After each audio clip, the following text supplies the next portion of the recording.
Welcome back to my channel. मैं हूं Neeraj sir और आप हैं अपने यूट्यूब चैनल नीरज मैथमेटिक्स में। आज की हमारी क्लास पिछले मैट्रिक्सेस का हमने क्लास 12 के मैथ का मैट्रिक्सेस का हमने 2 क्लासेस कर चुके हैं। आज हमारा तीसरा क्लास है, क्लास 12 मैथ का तीसरा क्लास है और हम लोग आज पढ़ेंगे टाइप्स ऑफ मैट्रिक्सेस, यानी कि मैट्रिक्स के प्रकार। क्या पढ़ेंगे हम लोग? मैट्रिक्स के प्रकार। तो मैट्रिक्स के प्रकार में हमारा पहला होता है रो मैट्रिक्स। पहला कौन सा मैट्रिक्स है? Row matrix. देखिए, रो मैट्रिक्स का डिफिनेशन कहता है कि a matrix having only row is known as row matrix, यानी कि वैसा मैट्रिक्स जिसमें केवल एक ही रो हो, वैसा मैट्रिक्स जिसमें केवल एक ही रो हमने बताया था कि वर्टिकल लाइन को हॉरिजॉन्टल लाइन को रो और वर्टिकल लाइन को कॉलम। अगर आप भूल गए होंगे तो जान जाइए, हॉरिजॉन्टल लाइन को हम लोग क्या कहते हैं? हॉरिजॉन्टल लाइन को हम लोग रो बोलते हैं और वर्टिकल लाइन को हम लोग क्या कहते हैं? कॉलम कहते हैं, कॉलम। ठीक है, हॉरिजॉन्टल लाइन को रो और वर्टिकल लाइन को कॉलम। तो रो का डिफिनेशन कह रहा है कि ए रो हैविंग ओनली रो, केवल एक ही रो होना चाहिए, उसे हम लोग क्या कहेंगे? रो मैट्रिक्स कहेंगे। अगर हम एग्जांपल देखें, एक एग्जांपल छोटा सा खूब अच्छा सा एग्जांपल देखें, तो एक हम मैट्रिक्स ले रहे हैं, ये कोई मैट्रिक्स जिसमें केवल रो होना चाहिए, जैसे 2 4 5। तो देखिए, इसमें केवल रो है, इसमें कॉलम्स नहीं है, रो है सिर्फ, इसलिए इसको कहेंगे हम रो मैट्रिक्स। इसका जो ऑर्डर होता है, तो रो मैट्रिक्स का ऑर्डर जो होता है वह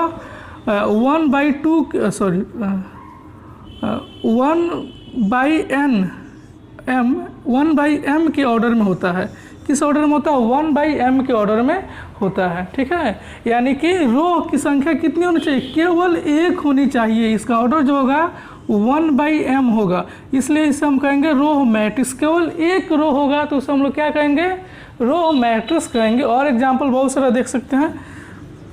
अगर कुछ भी एग्जाम्पल देखें तो √2 5 √7 0, तो इसका देखिए, इसका ऑर्डर क्या है? 1 कितना है? ये 1 2 3 4, यानी कि 1/4 है। तो यहाँ पे रो का संख्या कितना आना चाहिए? 1 आना चाहिए। इसका ऑर्डर क्या है? 1/3 है। तो इसके रो का नंबर कितना है? 1 है। तो जब रो का नंबर 1 होगा तो उसे हम लोग कहेंगे रो मैट्रिक्स। ठीक है, कोई प्रॉब्लम नहीं। अब हम लोग पढ़ेंगे दूसरा हमारा होता है कॉलम मैट्रिक्स। दूसरा क्या होता है? Column matrix. कॉलम मैट्रिक्स, तो इसका परिभाषा कहता है कि matrix having only column, only column as a column matrix. कौन मैट्रिक्स? Column matrix.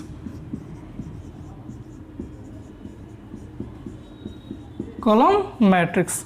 ठीक है, कह रहा है कॉलम मैट्रिक्स का परिभाषा कह रहा है कि a matrix having only column is known as column matrix, यानी कि ऐसा मैट्रिक्स जिसमें केवल कॉलम हो, केवल क्या हो? कॉलम हो, उसे हम लोग कहेंगे कॉलम मैट्रिक्स। केवल एक कॉलम हो। कैसा कॉलम हो? केवल एक कॉलम हो। इसका अगर एग्जांपल हम देखें तो एग्जांपल इसका हम ऐसे बहुत सुंदर एग्जांपल देख सकते हैं। केवल एक ही कॉलम हमको देना है, तो कोई भी लेट कर लेना। लेट एक मैट्रिक्स है 1 2 4 5। तो देखिए, इसमें रो तो 1 2 3, रो तो 3 है, लेकिन कॉलम कितना है? 1 है। तो हमको कॉलम के जगह पे क्या होना चाहिए? 1 होना चाहिए। तो उसे हम लोग कहते हैं कौन सा मैट्रिक्स? Column matrix. तो ये हमारा हो गया बाबू कौन सा मैट्रिक्स? Column matrix. तो यहाँ पे कॉलम के जगह पे कितना होना चाहिए? यानी कि m हमेशा 1 होना चाहिए, ऑलवेज 1 होना चाहिए। और एग्जाम्पल अगर हम देखें तो बहुत सारा एग्जाम्पल हम सेट कर सकते हैं। √5 -1 2 3। तो देखिए, कॉलम तो एक ही है, रो जितना भी हो तो 1 2 3 4 तो रो है, लेकिन कॉलम कितना है? 1 है। इसका ऑर्डर हमेशा, इसका जो ऑर्डर होता है कॉलम मैट्रिक्स का जो ऑर्डर होता है, ऑर्डर जो होता है हमेशा n/1 के रेस्पेक्ट में होता है ऑर्डर। याद रखिएगा, कॉलम मैट्रिक्स का ऑर्डर जो होता है 1/n, वो n/1 के रेस्पेक्ट में उसका ऑर्डर होता है। समझ में आ गया? अब हम लोग जानेंगे जीरो मैट्रिक्स या नल मैट्रिक्स। ठीक है, अगला हमारा है जीरो मैट्रिक्स। जीरो मैट्रिक्स को हम लोग नल मैट्रिक्स भी कहते हैं। जीरो मैट्रिक्स को हम लोग नल मैट्रिक्स भी कहते हैं। तो इस परिभाषा कह रहा है कि a matrix each of whose elements is zero is called zero matrix और नल मैट्रिक्स, यानी कि वैसा मैट्रिक्स जिसमें जिसके सभी एलिमेंट्स क्या होने चाहिए, जीरो होने चाहिए। तो उसे हम लोग कौन सा मैट्रिक्स कहते हैं, जीरो मैट्रिक्स को हिंदी में शून्य मैट्रिक्स कहते हैं, हम लोग शून्य आव्यूह कहते हैं, शून्य आव्यूह, ठीक है, हिंदी में कहते हैं शून्य आव्यूह। ऐसा मैट्रिक्स जिसके सभी एलिमेंट्स क्या होना चाहिए, जीरो होना चाहिए, उसे हम लोग कहेंगे शून्य आव्यूह यानी कि जीरो मैट्रिक्स। अगर इसका एग्जांपल हम देखें तो एग्जांपल देखेंगे तो ऐसा देख सकते हैं, कोई भी एलिमेंट्स है कोई भी, तो उसके सभी एलिमेंट्स क्या लिख देंगे, जीरो लिख देंगे, तो यह हमारा जीरो मैट्रिक्स हो जाएगा। इसका ऑर्डर लिखे तो 1 2 3 2 2 यानी कि 2/2 के ऑर्डर में है या जीरो मैट्रिक्स के रिस्पेक्ट में है, ठीक है। कोई भी कैसा हूँ, हम अगर एग्जांपल देखेंगे तो वह जीरो मैट्रिक्स होगा, कितना हूँ ऑर्डर का होगा, ऑर्डर से हमको मतलब नहीं है।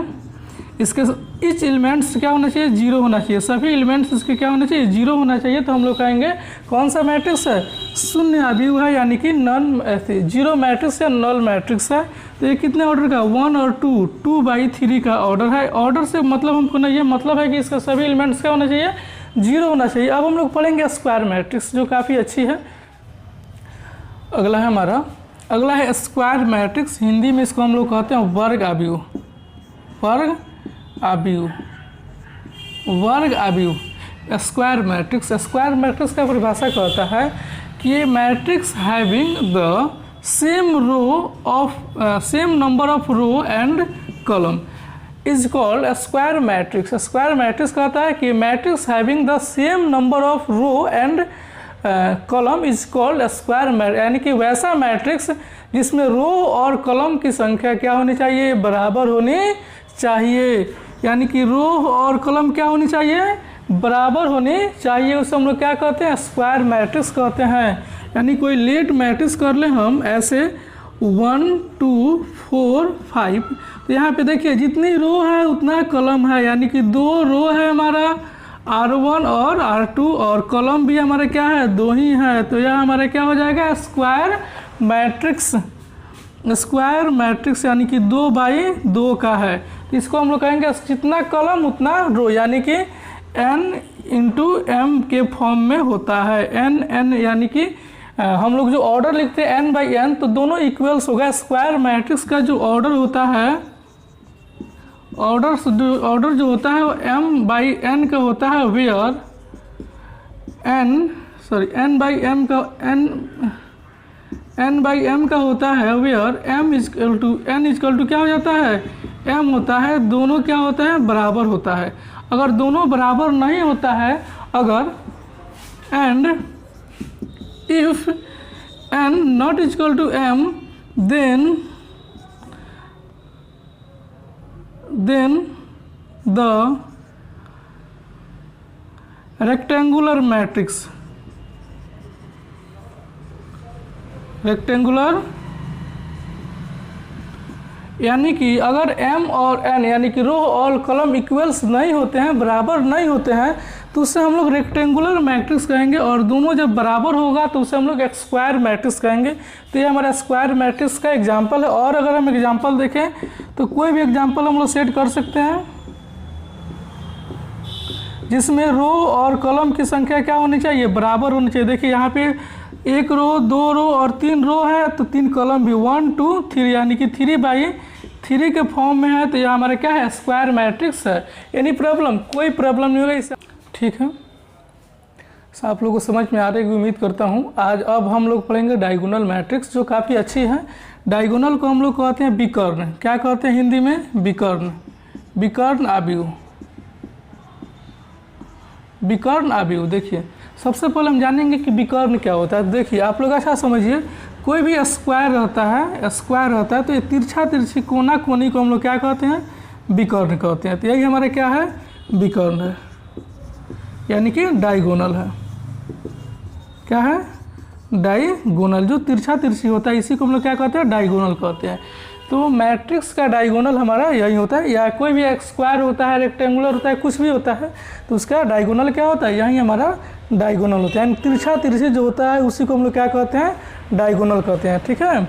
यानी कि इसके टॉप से इसके लेंथ तक, फुट तक का जो सफ़र होता है इसी को हम लोग क्या कहते हैं, डायगोनल कहते हैं। तो देखिए डायगोनल का हमारा डिफिनेशन कर रहा है, डायगोनल मैट्रिक्स को डिफिनेशन कर रहा है कि ये स्क्वायर मैट्रिक्स, सबसे पहले हमारा एक स्क्वायर मैट्रिक्स होना चाहिए, और square matrix in which every non diagonal elements is zero is called diagonal matrix. यानी कि एक मैट्रिक्स होना चाहिए स्क्वायर मैट्रिक्स, और डायगोनल मैट्रिक्स को छोड़कर बाकी जितने भी मैट्रिक्स एलिमेंट्स हैं सब जीरो हो जाने चाहिए। एक एग्जांपल से हम आपको समझा रहे हैं। देखिए ये हमारा एक स्क्वायर मैट्रिक्स हम ले रहे हैं, कोई भी स्क्वायर मैट्रिक्स,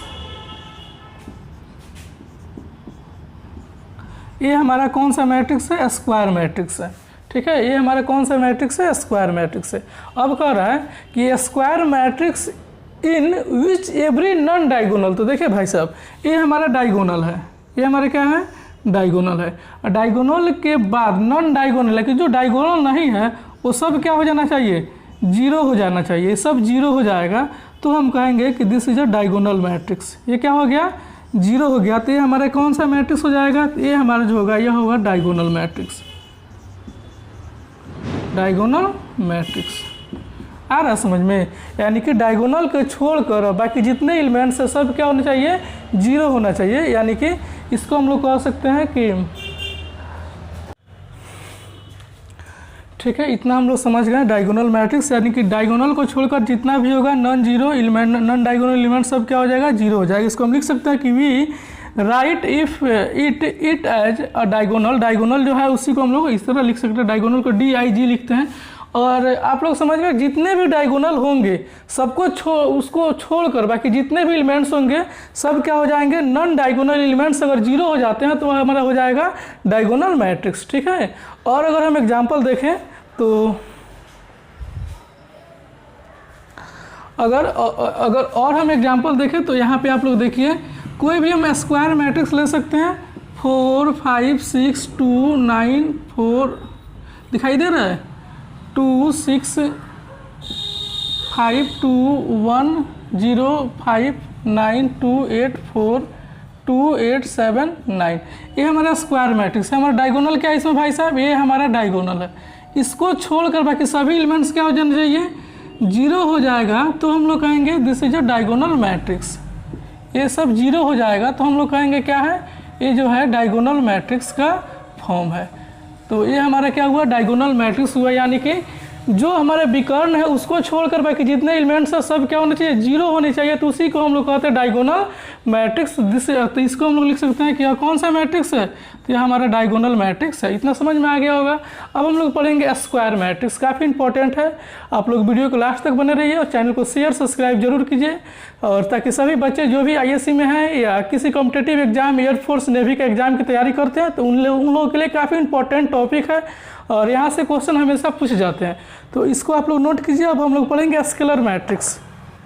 ठीक है, सबसे पहले हम लोगों ने पढ़ा स्क्वायर मैट्रिक्स। देखिए अब स्क्वायर मैट्रिक्स का यूज पढ़ रहा है, अब डायगोनल मैट्रिक्स का भी यूज पढ़ रहा है। तो कह रहा है स्केलर मैट्रिक्स को हम लोग कहते हैं सदिश, अदिश राशि, अदिश में अवयव, अदिश अवयव, अवयव। ठीक है, कह रहा है कि स्क्वायर मैट्रिक्स, देखिए स्क्वायर मैट्रिक्स का बार बार जिक्र हो रहा है, हर एक एग्जाम्पल में अब स्क्वायर मैट्रिक्स का जिक्र होगा। Square matrix is which every non diagonal elements is zero. देखिए ये डायगोनल मैट्रिक्स हो गया। स्क्वायर मैट्रिक्स को ना करके हम कहेंगे डायगोनल मैट्रिक्स, तभी बात हमारा चल जाएगा। कह रहा है कि a square matrix which every non diagonal matrix is zero, यानी कि सेम डायगोनल मैट्रिक्स का प्रोसेस है। कोई एग्जांपल आप लोग सेट करा के आपको दिखा रहे हैं, देखिए एग्जांपल से आपको समझ में आएगा। कह रहा है कि ऐसा मैट्रिक्स लेना है जिसका नॉन डायगोनल जो है बिना विकर्ण वाला है वह जीरो होना चाहिए, and all diagonal elements are equal, और जो डायगोनल है वह इक्वल होना चाहिए। तो हम लोग कहते हैं इज कॉल्ड स्केलर मैट्रिक्स। समझ में आ गया होगा। यानी कि हम एक स्क्वायर मैट्रिक्स लेंगे, जैसे हम 5 0 और 0 5 ले रहे हैं। ठीक है, अगर यहाँ पे 8 लेते हैं तो देखिए ये हमारा क्या है, डायगोनल है, ये हमारा डायगोनल है। तो डायगोनल है तो ये 0 है, ये 0 है, डायगोनल छोड़ के तो हमारा हो जाएगा डायगोनल मैट्रिक्स हो जाएगा। ठीक है, लेकिन कह रहा है स्केलर मैट्रिक्स में कि मैट्रिक्स जो होना चाहिए डायगोनल होना चाहिए, लेकिन जो यहाँ पे डायगोनल का है उसका एलिमेंट जो होना चाहिए सेम होना चाहिए। देखिए दिया हुआ है कि all diagonal elements are zero is called scalar diagonal, ठीक है। यानी कि जो इसका एलिमेंट्स है वो हमारा क्या होना चाहिए, सेम होना चाहिए। डायगोनल मैट्रिक्स में क्या होना चाहिए, सेम होना चाहिए। तो ये हमारा कहलाएगा स्केलर मैट्रिक्स। ये डायगोनल मैट्रिक्स भी है और स्केलर मैट्रिक्स भी है, लेकिन ओरिजिनल में कहें तो स्केलर मैट्रिक्स होगा। और एग्जांपल अगर हम सेट करके देखें तो सबसे पहले कोई भी हम मैट्रिक्स ले लेंगे, जैसे 8 4 0 5 7 9 2 8 4, ये हमारा क्या है, स्क्वायर मैट्रिक्स है, ठीक है। इसको हम डायगोनल बनाने चल रहे हैं, तो ये हमारा क्या है, ये हमारा डायगोनल है, ठीक है। तो डायगोनल मैट्रिक्स में ये सब जीरो होना चाहिए, तो जीरो कर दिए, तो ये हमारा हो गया कौन सा मैट्रिक्स, डायगोनल मैट्रिक्स। ये हमारा जीरो हो गया तो डायगोनल मैट्रिक्स हो गया, ये हमारा डायगोनल मैट्रिक्स हुआ। लेकिन इसको हमको क्या करना है, स्केलर मैट्रिक्स में लिखना है, तो ये सब इक्वल होना चाहिए। 8 है तो सब 8 होना चाहिए, 4 है 4 है तो सब 4 होना चाहिए। तो जब डायगोनल इक्वल होगा, डायगोनल का ऑल एलिमेंट्स इक्वल होगा, तो हम कहेंगे कौन सा मैट्रिक्स है, स्केलर मैट्रिक्स है। इतना समझ में आ गया। अब हम लोग पढ़ेंगे यूनिट मैट्रिक्स, यूनिट मैट्रिक्स पढ़ेंगे और उसके बाद हम लोग इक्वल मैट्रिक्स पढ़ेंगे, तो हमारा टाइप्स ऑफ मैट्रिक्स खत्म हो जाएगा, ठीक है। तो अभी हम पढ़ेंगे यूनिक मैट्रिक्स, तब तक आपको इसको लिखिए। देख पा रहे हैं आप लोग, अब हमारा टॉपिक है यूनिट मैट्रिक्स। यूनिट मैट्रिक्स काफ़ी, इसको हम लोग इकाई अवयव कहते हैं। आप लोगों को समझ में बहुत अच्छा आ रहा होगा, हमको उम्मीद है कि आप लोगों को समझ में आ रहा है। तो आप लोग चैनल को सब्सक्राइब शेयर और लाइक ज़रूर कीजिएगा, ताकि जितने भी बच्चे हैं जो अदर एग्जाम कॉम्पिटिटिव एग्जाम की भी तैयारी करते हैं उनको भी प्रॉफिट हो जाए। जो एयरफोर्स नेवी वगैरह वगैरह का तैयारी, एनडीए का तैयारी करते हैं, तो सबको प्रॉफिट होगी मेरे चैनल से, ठीक है। कह रहा है unit matrix square matrix in which every non diagonal matrix is zero, यानी कि जो नॉन डायगोनल मैट्रिक्स है वह जीरो होना चाहिए, and every diagonal matrix is 1 is called unit matrix. देखिए इसका एग्जांपल बहुत सुंदर हम बता रहे हैं, बहुत अच्छा। एक स्क्वायर मैट्रिक्स ले रहे हैं, और जैसे कि 1 0 0 1, ठीक है। तो हम लोग पढ़े थे कि डायगोनल मैट्रिक्स में पढ़े थे कि डायगोनल कुछ भी होना चाहिए। उसके बाद हम लोगों ने पढ़ा स्केलर मैट्रिक्स, तो हम लोग पढ़े स्केलर मैट्रिक्स जो होना चाहिए सेम होना चाहिए, कुछ भी होना चाहिए, 5 5 हो, 2 2 हो, 3 3 हो, -3 -3 हो। लेकिन यूनिट मैट्रिक्स में कह रहा है कि ये जो डायगोनल होना चाहिए हमेशा 1 होना चाहिए। यूनिट मैट्रिक्स को हम लोग आइडेंटिटी मैट्रिक्स भी कहते हैं, और इसे हम लोग आई से इंडिकेट करते हैं, यानी कि डिनोट करते हैं। इसे डिनोटेड बाई आई, इसे किससे डिनोट करते हैं, आई से, डिनोटेड बाय आई से हम लोग आइडेंटिटी मैट्रिक्स यानी यूनिट मैट्रिक्स को हम लोग आई से हम लोग डिनोट करते हैं, इसको हम लोग आई भी लिखते हैं। तो आई यानी कि यूनिट मैट्रिक्स में क्या होना चाहिए, डायगोनल हमारा सिर्फ 1 होना चाहिए, और नॉन डायगोनल क्या होना चाहिए, 0 होना चाहिए। जैसे एग्जांपल देखिए, कोई एग्जांपल और ले रहा है, यानी कि 1 0 0 0 1 0 और 0 0 1 ऐसा होना चाहिए। जो डायगोनल है वह कितना होना चाहिए, 1 होना चाहिए। बिना डायगोनल वाला मान कितना होना चाहिए, 0 होना चाहिए। तो उसे हम लोग क्या कहेंगे, डायगोनल मैट्रिक्स कहते हैं, सॉरी यूनिट मैट्रिक्स कहते हैं, यानी कि आई, आइडेंटिटी मैट्रिक्स इसको हम लोग कहते हैं, आई से भी डिनोट करते हैं, कोई प्रॉब्लम नहीं। अब हम लोग पढ़ेंगे इक्वल मैट्रिक्स। तो आप लोग चैनल को प्लीज़ सब्सक्राइब शेयर और लाइक ज़रूर कीजिएगा। चलिए आप लोग को हम इक्वल मैट्रिक्स बताते हैं। आज का लास्ट टॉपिक है इक्वल मैट्रिक्स, यानी कि समान अवयव। इसको हम लोग कहेंगे समान अवयव। समान अवयव में देखिए क्या कर रहा है परिभाषा कि 2 matrix A and B are said to be equal, यानी कि 2 मैट्रिक्स को हम इक्वल कहेंगे। कब कहेंगे, written as A equal to B, यानी कि दोनों मैट्रिक्स को हम ए और बी कब लिखेंगे, जब if they are the same order and their corresponding angle are equal, यानी कि 2 मैट्रिक्स हमारा इक्वल कब होता है, जब दोनों का ऑर्डर जो होता है सेम होता है और उसका कोरस्पॉन्डिंग एलिमेंट्स भी इक्वल होता है। इसका एग्जांपल से आप लोग समझ सकते हैं। 2 मैट्रिक्स हम ले रहे हैं, कोई भी 2 matrix A and B, A and B हम एक मैट्रिक्स ले रहे हैं, इसको हम ले रहे हैं 1 2 3 सॉरी एक्स वाई जेड लिख रहे हैं, X Y W X Y Z, और इस पर लिख रहे हैं ए बी सी डी। तो देखिए इसका भी ऑर्डर क्या है, 2/2 का ऑर्डर है, इसका भी ऑर्डर 2/2 का है। तो यहाँ पे कह रहा है कि they are the same order, तो ऑर्डर सेम है।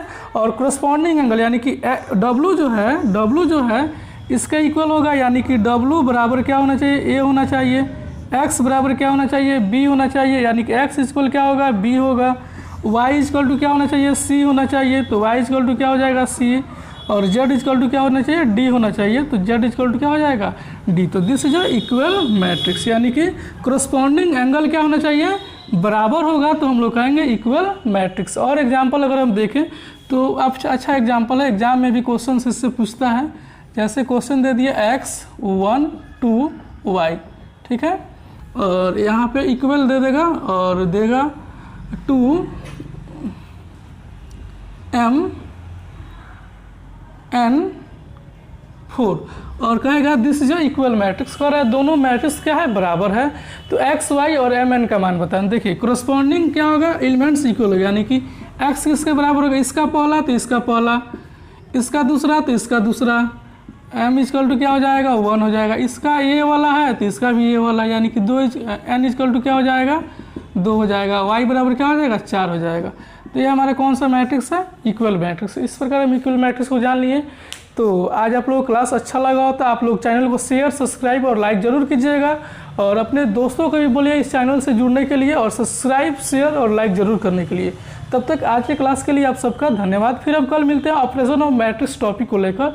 कल का टॉपिक होगा ऑपरेशन ऑफ मैट्रिक्स, यानी कि उसमें हम लोग सीखेंगे जोड़, घटाव, गुणा, भाग हम लोग कैसे करेंगे मैट्रिक्स का। ठीक है, ओके, धन्यवाद।